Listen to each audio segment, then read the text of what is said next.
the idea here is, of course, um, to go into online marketing, and as we discussed before, I think it really starts with a good working website that Yes, most people can create for correct, themselves, or go to an expert to help them do that. Is that right? correct. Yep, Okay. exactly, exactly. I So, so that the website should be really the centerpiece of your online marketing campaign, and right. everything should flow out from there into social media and video and everything that's out there. Google. Yeah, that has to do with the um, structure of the website, I suppose, how you set it up, and does it also affect the price it takes, the cost to do that? So I guess I can answer the price question first. There are really two ways to do it.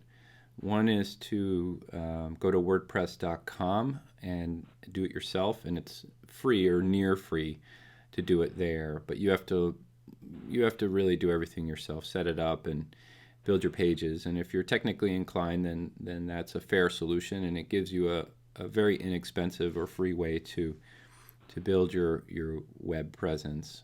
The second way is to hire somebody to do it, and then you build a WordPress site. It's called a standalone WordPress site, and you have much more flexibility and customization, and you can really put that site to work and power your business. But it'll cost a little money, so and that your dollar range probably starts at $1,000 and goes up from there. You could spend tens of thousands if you wanted to really go for it. But in the beginning, a couple $1,000 will probably get you a good solid start.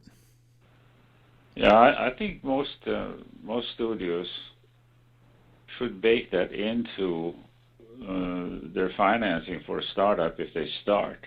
Mm-hmm. And if they don't have, if they are already in the business but do not have a website, they should start saving up to those $2,000, because doing it yourself is probably out of reach for the majority, I think. I wouldn't But do it. Yeah, I agree. I think that for any business owner should be running their business, not learning how to build a website, and then they're going to build it wrong anyway. So it's going to cost them money down the road. And a well-built website is a money maker. It's a profit center. It's an investment that they should be making in their marketing. how do you define profit center in this context? Ooh, what a great question. So the let me back up and start a little bit at the top first, and this will make sense. I'll give you my kind of marketing philosophy, my online marketing philosophy spiel, and that'll flow into answering that, how to measure profits online. So the in today's day and age, with all these tools being free, social media tools, Facebook, Twitter, Pinterest, and websites that you can build for near free, blogs, things like that. It's given the power to the business to be transparent about what they're doing, and that's what customers and potential customers really want to see, to Mm. see what is an organization, what's a ceramic studio, a pottery, a porcelain studio, what's really going on there, what are they doing, what kind of fun are they having, what kind of beautiful things are they making, and that transparency can be brought forward in the form of course, photos and video, even audio, blogging, and all sorts of sharing, and of course Google picks up on that and sends visitors to the website. But that transparency is really fundamental to online marketing today, and it should be the cornerstone. In other words, if you're a pottery studio, you want to think about what's important to the customer. How can I help my customer, and do it in a way where I'm basically sharing how I make my pottery. What sort of, how does it all happen, and what is important in the process? Why is it beautiful? What are the things that I do that make me a famous local potter or a famous national potter or whatever it is, and share those things with customers online. So that's sort of the philosophical component, and really the how can I help my customer portion of it is key, and that's really the approach that online today that a business needs to take when they're publishing things. And the temptation is to simply put your products out there. So we have beautiful things we sell, we have classes we sell, we have fun we sell. And the temptation is to just push out those things. And those things are good to push out, but in order to actually capture a customer, they want to know more. They want to know who am I dealing with, and what kind of environment is it in, and what's the process, and how does it work, and because that builds the story of your business, right? And that's what engages the customer. Okay, so now. Oh, and by the way, I just throw this in, the thing that you have to do today, whether you have an existing website or whether you're building a new site, is you have to start with mobile first. In other words, your website has to look good on a mobile phone, period. If it doesn't, you lose half your customer base right off the bat that don't want to bother looking at your website, because there's some statistics that have come out. 60% of smartphone use is done in the home.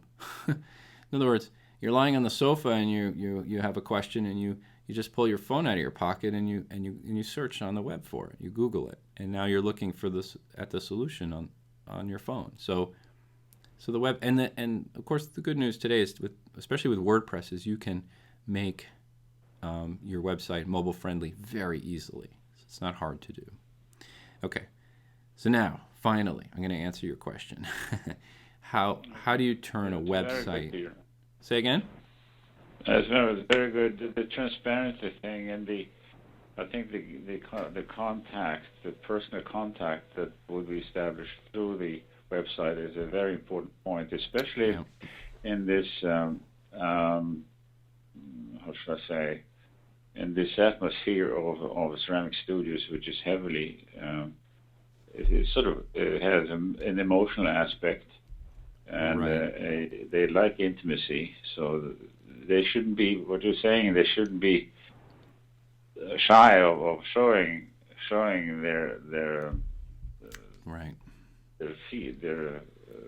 ideas. That's right. And showing any technical, maybe that's up to them to hide some technical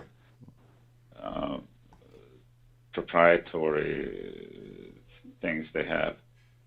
But they should give what you're saying, the transparency should give actually the viewer access to this particular studio, like if they were visiting personally. Absolutely. That's a great analogy. Yeah. And video is a great way to do that. You can, if you have an iPhone, which is probably the easiest thing to deal with, or an iPod or something that takes video, you can literally take a video of a class or part of your studio and upload it to YouTube right from the phone, and then you can take that YouTube video and put it right on your website, and it's very efficient. Excellent. Very quick. So let me, Rolf, let me finish. Let me answer your question, because you asked, how do you measure profits from a website?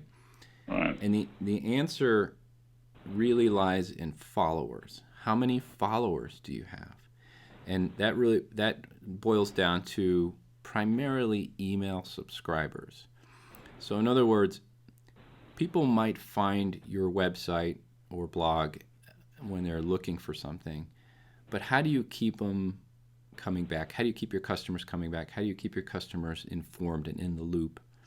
And social media is part of the answer, where you can have a Facebook page and Twitter account, and people can follow you there. But the real magic and the real power and the proven power is in getting an email subscribers. So each person that drops off their email address on your website and decides to subscribe to your news because you're being transparent about what's going on in your business and they want to know more, they will get that email automatically, or they should be getting that email automatically when a new piece of news comes out, which draws them back, obviously, and puts the studio or the shop or the class in the crosshairs of the customer again. So the email, even though email's been around for a long time, and some people say, well, geez, there's so much spam out there. Why would I subscribe to an email list? The truth is email subscriptions are actually still growing. And they are because this is our primary online communication tool today. So building that email list is a direct measure of how well a website or a blog is functioning. If you can grow your subscriber base, then you know that every time something happens in your business, you can communicate that out directly to your followers. Do you see that as a potentially time-consuming feature? No, it shouldn't be. It shouldn't be time-consuming at all. In fact, if you hook it up right, and this is one thing WordPress does really well, and I'll jump to. Let me jump to blogging a little bit. So what a studio should be doing is primarily running a blog, a news blog. So I have a promotion coming up. I type it up on my news blog. I post it on my website. I have a guest speaker coming in. I type it up. I put it on my news blog. I take a picture. I add it, and then what happens is you hook up a service called Mailchimp. Now this is where what was it called? Mailchimp. Yeah. So I've heard of that. Yeah. So what I'll do is I'll show you real quick here.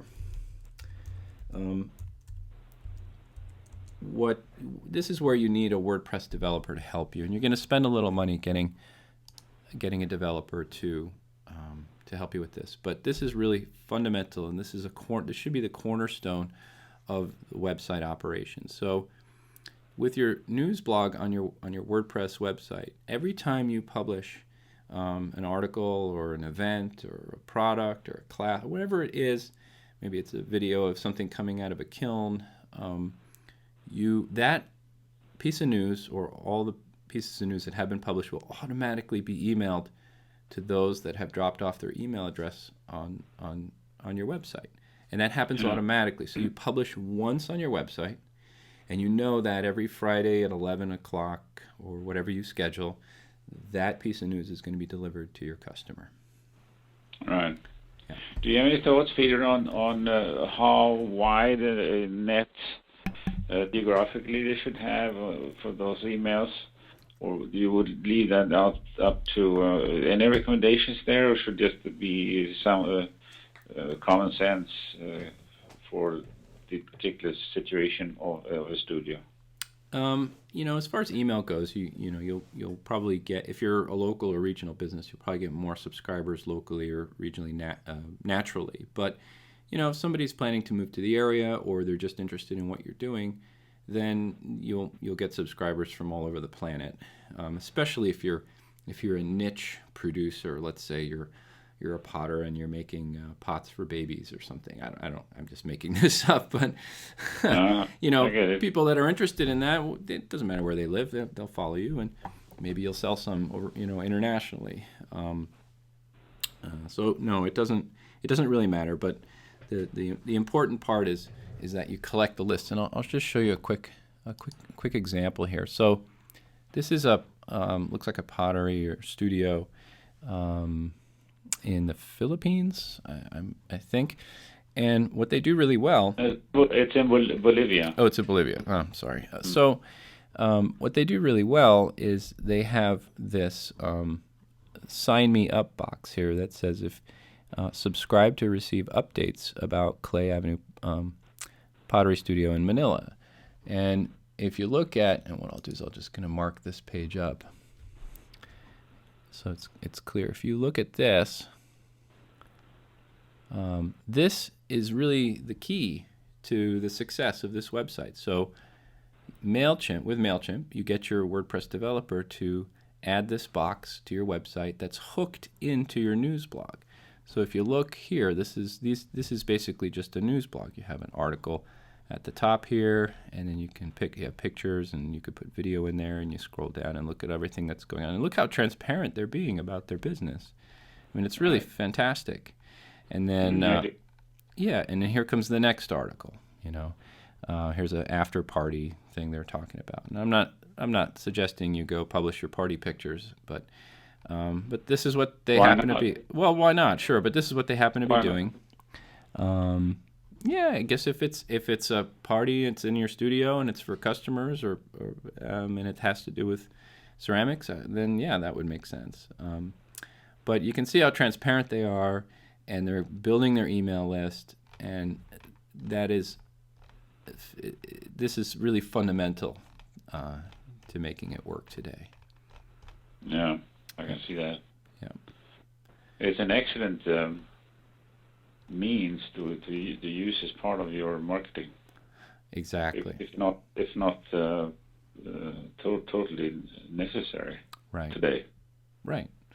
Right. No, it is necessary. So email list building first, and if there's only one thing, somebody who's listening to this or watching this does, is they should hook up Mailchimp to their WordPress blog, WordPress site, and make sure that those emails go out every time that they publish something on their website.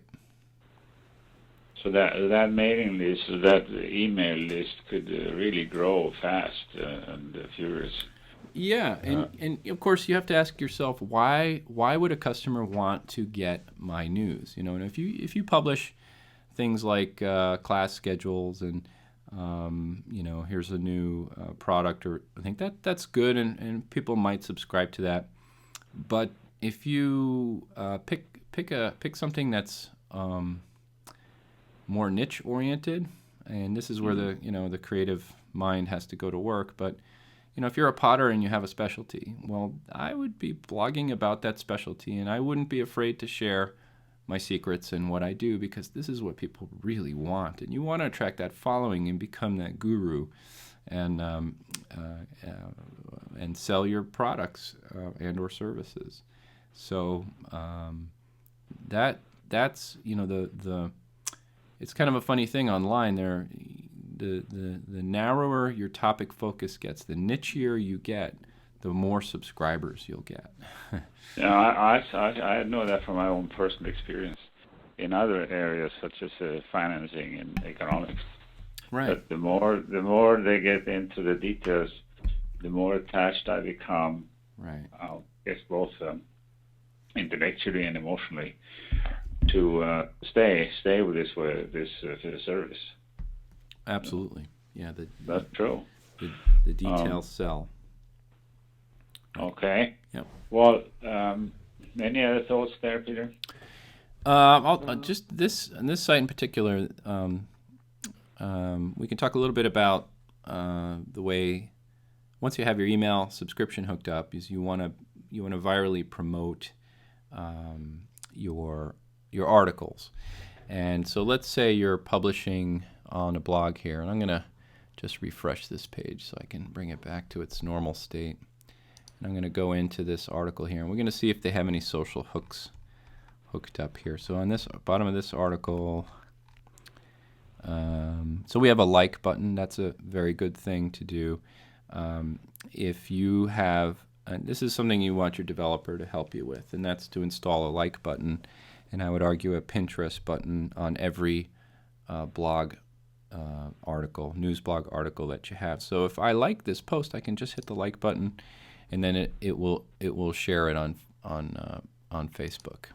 And the like button I'm talking about is not this like button, but it's the Facebook, the actual authorized Facebook like button. And with a billion members in Facebook, it's something over 70% of the country, the U.S. anyway, is logged into Facebook during the day, which means that if I like this and I have 100 friends, then my 100 friends have a chance of seeing a link to this article, that I like this article, and following that link, they can click and follow the link to the article.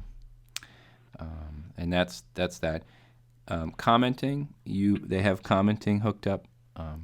I would recommend a service called Discuss to manage comments, and I'll bring it up here.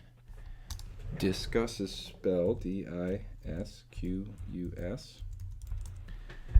and it's the best. It's free, by the way, and it's the best, and your WordPress developer can help you with this, but it's the best way to manage comments on your website, because you can log in with your Facebook account or your Google account or your Twitter account, and then and it handles comment spam nicely too. So, which, believe it or not, is an issue.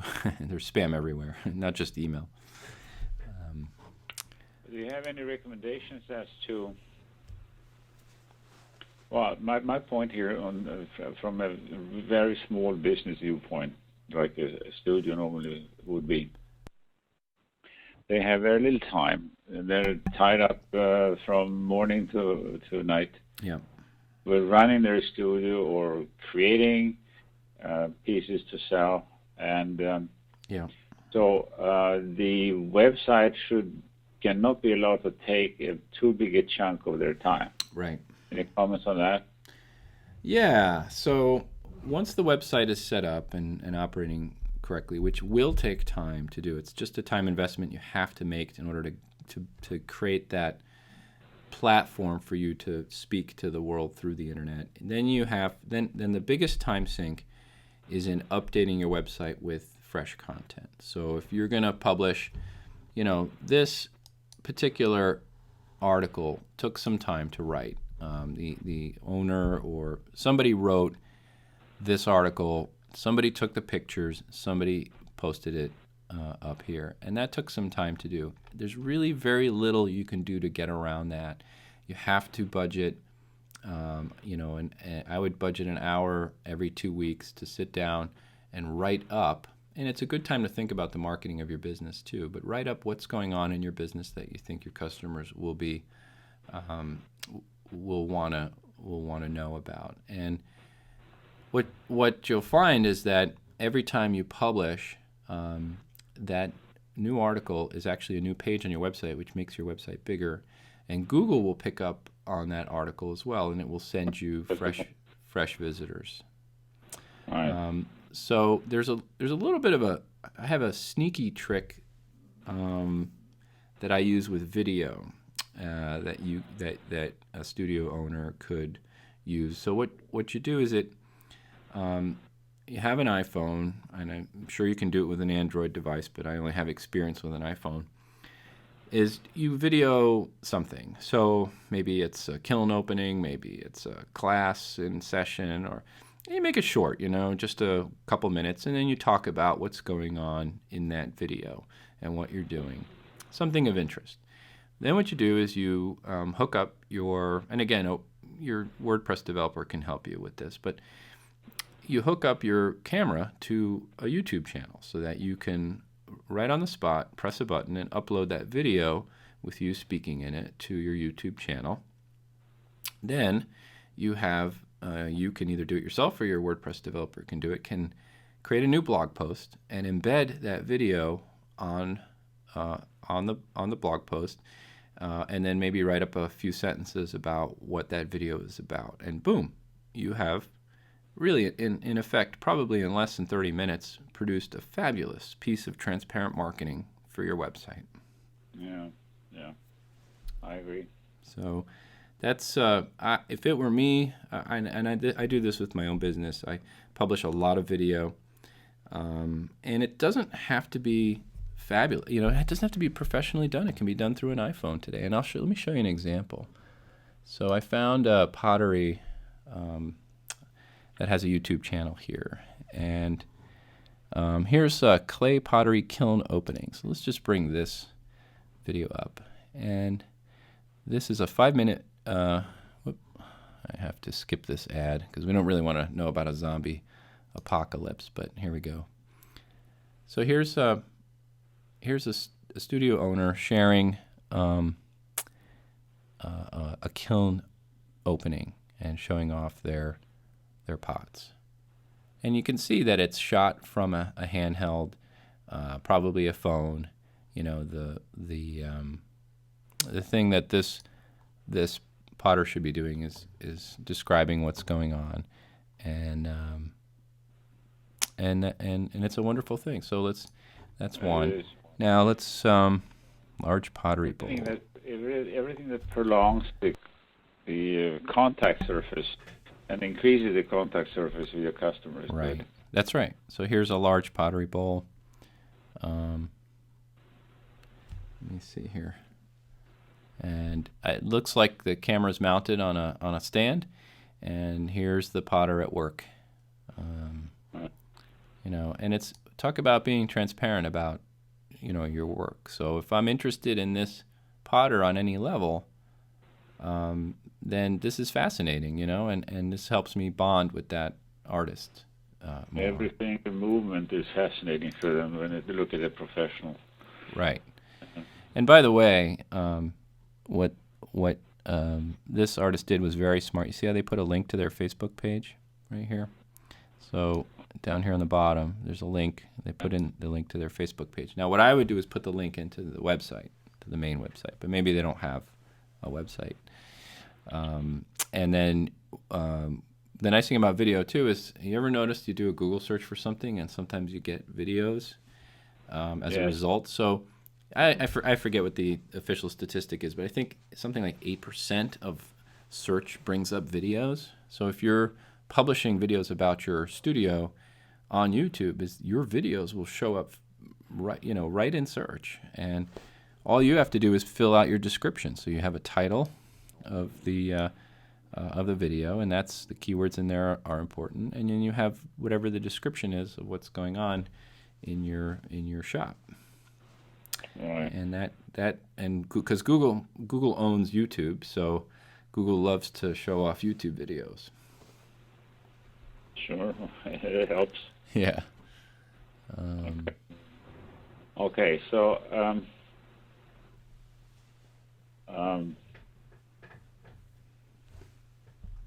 so how exactly do we need to show them how do you upload just a comment or or a blog into your website? Yeah, how to do that? Yeah. Yeah, I can do sort of a quick preview and just show him how easy it is. I'll pull up one of my own websites here, and this is a publishing site, and I'm going to log into it, and here's my login. And then I'm in here. So if I want to add a new blog post, I just hit new post, and I give it a title, whatever it is, for the pottery or the ceramic or porcelain studio. If I could spell it right, that would be helpful. And then you have your content area here, so you can type all your text in here, and then you can add pictures by adding media. There's a nice, easy way to drag pictures into WordPress here, and you can bold and link text through the buttons here, and that's pretty much it. Once you've done that, you just hit publish, and if you're hooked up to Mailchimp, then you know that your blog post here will automatically get sent out to your email subscribers without having to do anything. And if you want to put a video in here. Let me go back to where did the YouTube's here it is. So let's say I want to share this video on my blog. Well, you click the little share button, and then all you have to do is copy the link that you get into the blog post here, and you'll see how easy it is. I just paste that link in there, and then I'll hit a preview here, and you can always preview your page. So and there it is. So there's your video, and there's your text, and now you've put a video with some text on your news blog. So, and you can see once you play it, it plays right on your website. You don't go to YouTube. It's embedded on your website, so you never lose your viewer. They stay on your site. Right. Yep. I'm familiar with that process, I'm just wondering how we should present it through text in a chapter. Well, yeah. It's if you're going to write this up, might take a little doing. But as far as the studio or the shop owners go, this is where a good WordPress developer will help and train you how to run your WordPress site. And by the way, I'm not a fan of WordPress just because I'm a fan of WordPress. WordPress is the world's largest publishing platform in the world. It runs 19% of global website traffic, and for content. What is it called? WordPress. You talk about WordPress now. Yeah, I'm talking about WordPress as a publishing platform. It's right. It's the most supported. It has the largest development community. It's easy to find people to work in it. You don't have to pay a lot of money. It's the code. The code is free, so that keeps costs down. And it's mobile friendly. All the most of the new designs that come out for WordPress, and there are lots of pre-made designs that are available, are free, or maybe you pay something for $20, $70 for a beautiful design, and you're off and running. And it's used by the New York Times. It's used by CNN. It's used by Best Buy. It's used by a lot of Fortune 500s. Yet it's available for free, and the biggest users are sole proprietors and independent small and businesses. So it's a wonderful tool that's here for the long term. It has absolutely taken over web publishing, and if I'd say if a studio is looking to change their website or upgrade their website, then it's time to jump into WordPress, find a WordPress developer. And I'll share the world's largest contractor site, independent contractor site, is called Odesk. And if you want to find a developer to help you, what you do is you go to odesk.com and just search for WordPress, and you'll find, and you can search geographically. So if you want to find somebody in North America or in the United States or in a specific country, you can do that. And there's the range is great. You can find WordPress developers in the Philippines that speak English for $3 an hour, or you can find very, very skilled WordPress developers in this country for $70 an hour. Or $50 an hour, and you'll, depending on your needs, you'll certainly get more with the highly skilled ones when you need custom work done, and they tend to be available. But I've had good luck in the Philippines as well. So the world is at your fingertips here. It sure is. Sure is. Yeah. Odesk. Yeah. Odesk.com. Yeah.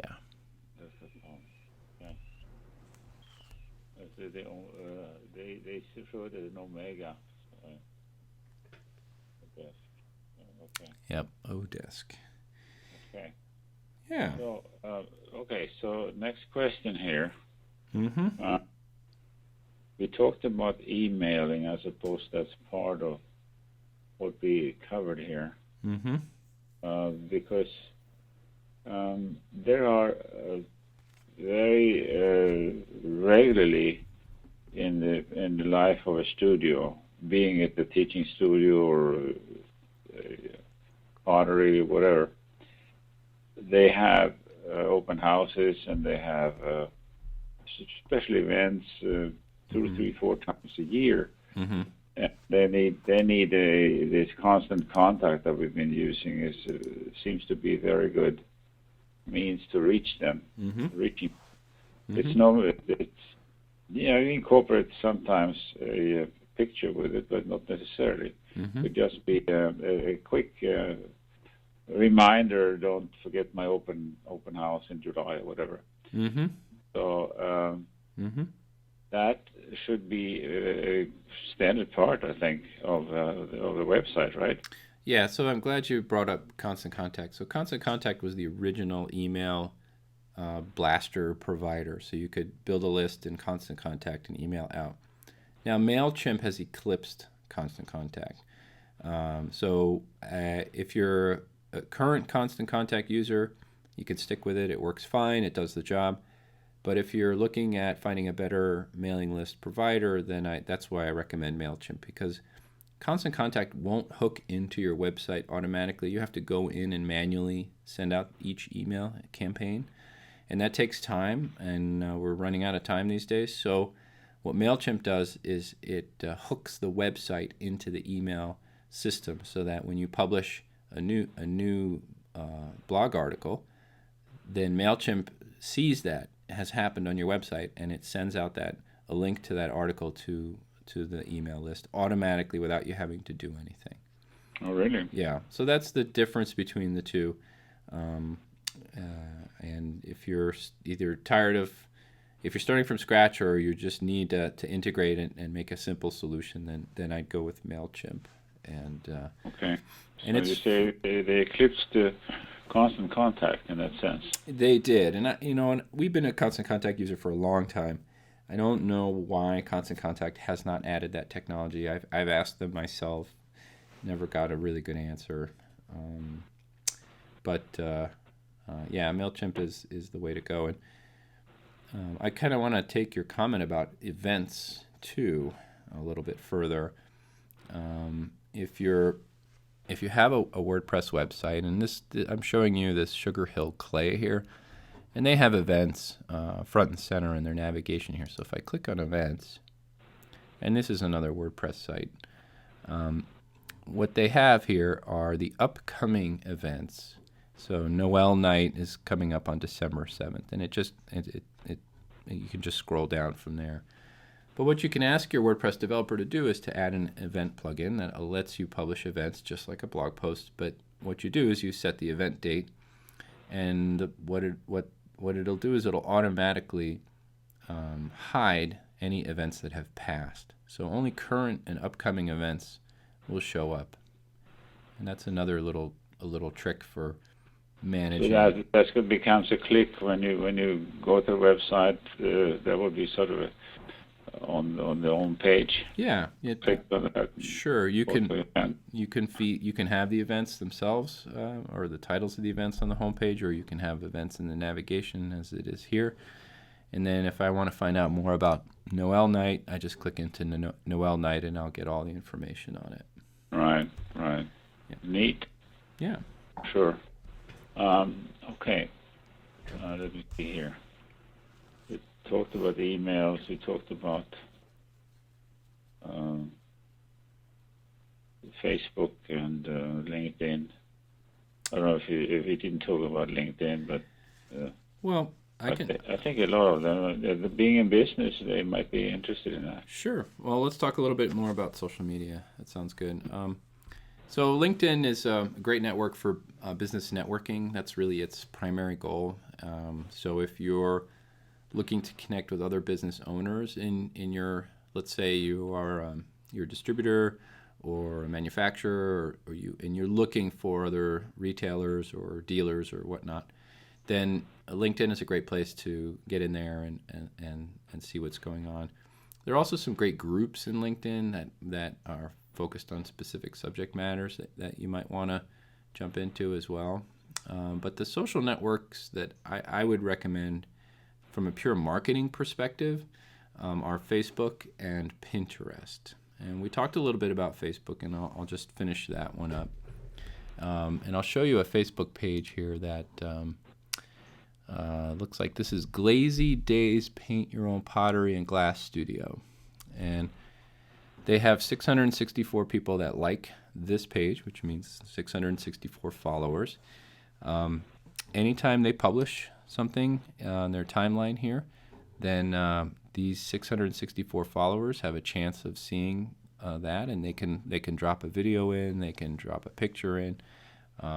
It's very friendly and easy to publish. And the purpose of Facebook is really, Facebook is the elephant in the room. It's the biggest social network, 1 billion members. It's where the conversations are happening. Whether you like Facebook or not, this is where people are, and they're talking. And if you want to have a conversation with your customers, then this is the place to do it. Because customers are already here, they have Facebook accounts, and it's easy to simply click into a box and start writing because, I'm logged in with my account here. And so all the time? All the time. That's right. Mm-hmm. And so are 1 billion others. So now the thing about Facebook versus your own website is you don't control anything on Facebook. And Facebook, the downside is Facebook might make a policy change and say, even though you have 664 people that like your page. When you publish something, we're only going to notify 10% of the 664 that you actually published something. And that's something that Facebook did recently. They're throttling the notifications so that if I publish something about a class or a new product or whatever it is, or put a video in, 10 to 15% of my followers here will see that. The rest of them will never see it. So Facebook has decided that their revenue model is they want you to buy what they call promoted posts. So if you can pay them money, and then all your followers will see what you published. But for most small businesses, they don't have the time or energy, or money to actually do that, and that's created a bit of a stir in the online marketing community. Oh, sure. So, but in any case, it is where everybody is hanging out, and you probably need to be there. At the very least, put that Facebook like button on every blog post. Again, your WordPress developer can easily do that, and then at least people can like what you publish on your own website. Right. So that's my shtick on Facebook. The other property, because porcelain, ceramics, pottery, it's such a visual business. You want to be on a website called Pinterest, which is a fairly new phenomena.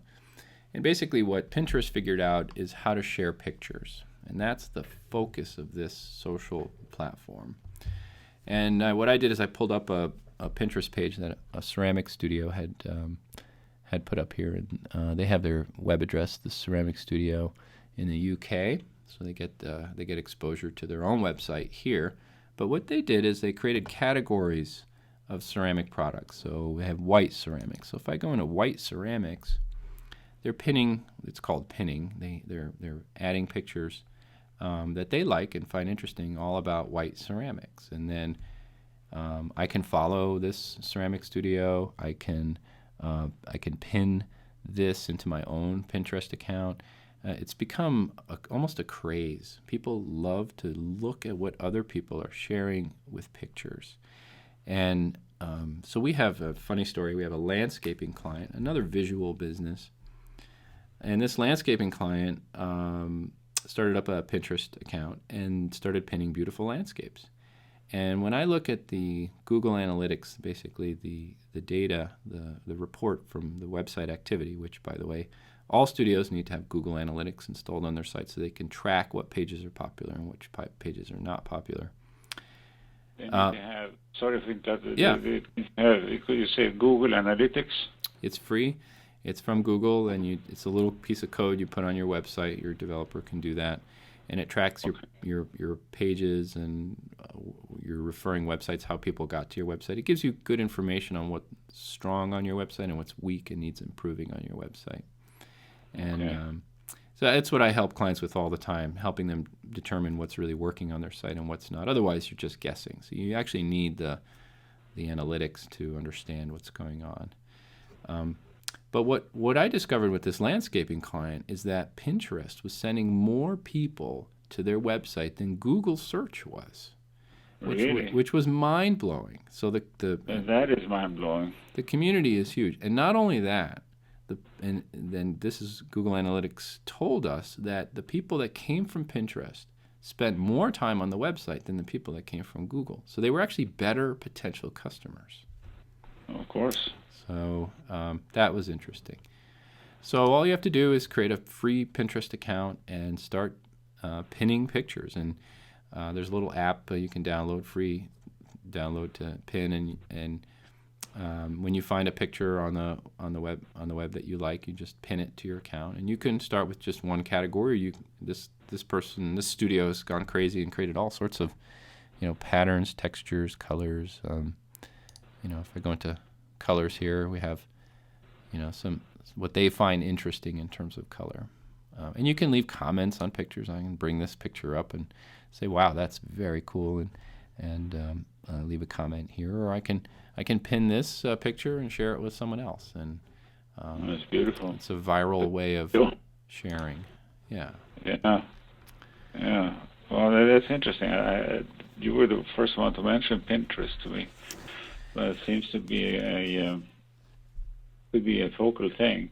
Yeah, And, I don't personally hang out in Pinterest either, but I know that we have clients that it's good for, and it yeah. makes sense. You know, it's sharing pictures. People love cool pictures, so Oh, they do. and it could be They do. anything. Yep.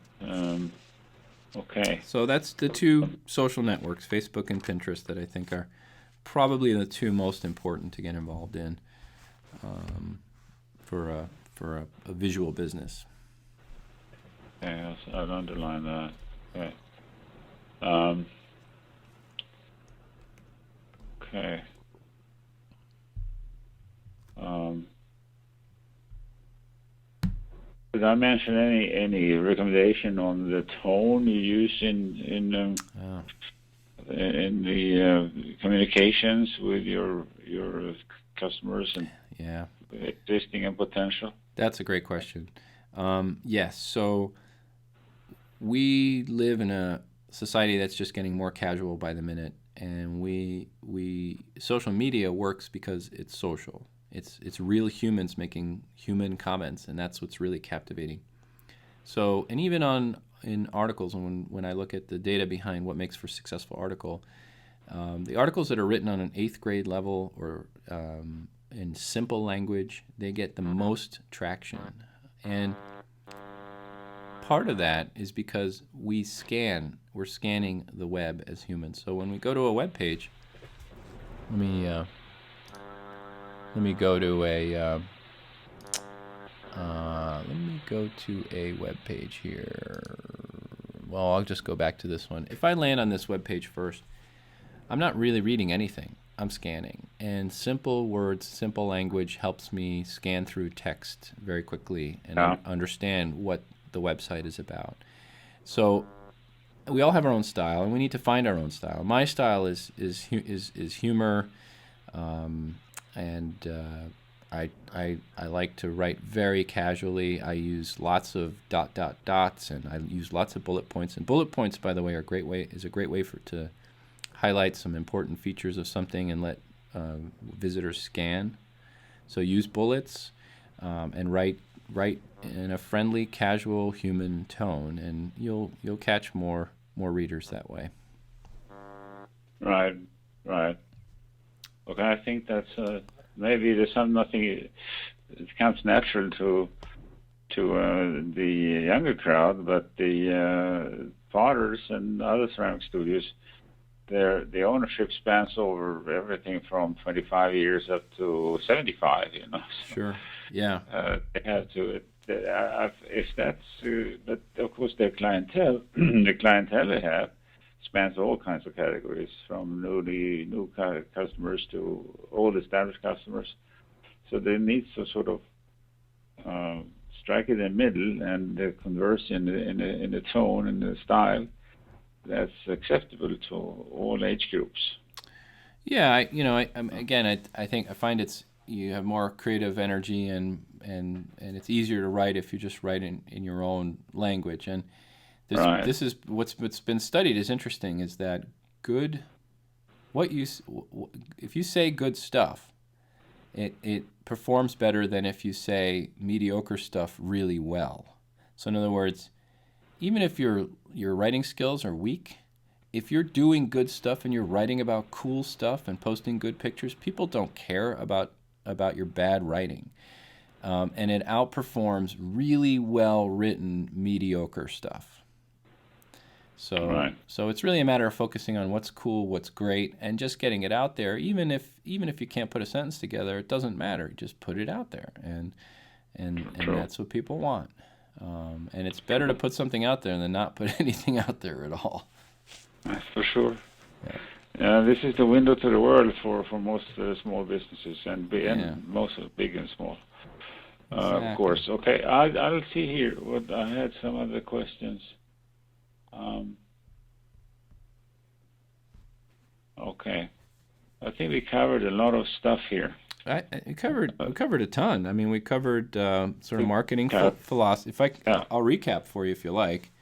We covered marketing philosophy, which is I don't know if I said this, but you are your own media now. You are your own public relations person. All the tools are easy and free, and you're in charge of being transparent about what goes on in your business and getting people excited about that, and building the trust. And that goes to building an email list, hooking up your news blog to Mailchimp email, and posting great stuff, cool stuff about what's going on in your business, and building that subscriber list, and making sure that your website is mobile friendly, so you can. It's called responsive design. So with WordPress, you usually buy a responsive theme, which is the design, and you pay a little bit for that, but you're ready to go for phones. And then you blog as much as you can stand. I'd say once a week if you can do it, once every 2 weeks at the very least. Use video if you can. In fact, use your phone, take the video, upload it to YouTube, and then embed it right back in your news blog with a few words about what it's about.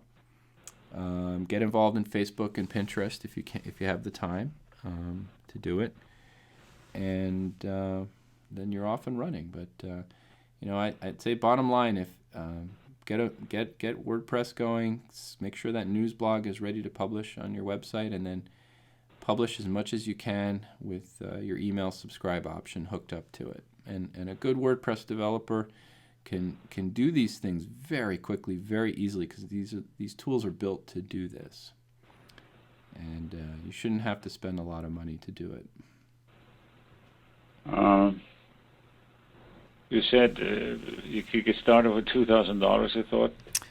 Well, you can get started for free on WordPress.com, but you're going to end up spending some time. So, for instance, this website here, which really looks quite nice, is a WordPress.com website. If you go up here in the address bar, you can see that it's transformingclay.wordpress.com. So it's a free website, and the owners have put it to work and done all this work probably themselves, and you have really quite a nice little site. The problem is you get stuck with some features that really aren't going to work for you long term, like that like button at the bottom of this article didn't work right because it's not the true Facebook button. Mailchimp, you can't hook Mailchimp into WordPress.com, so you can't build a nice automated Mailchimp list.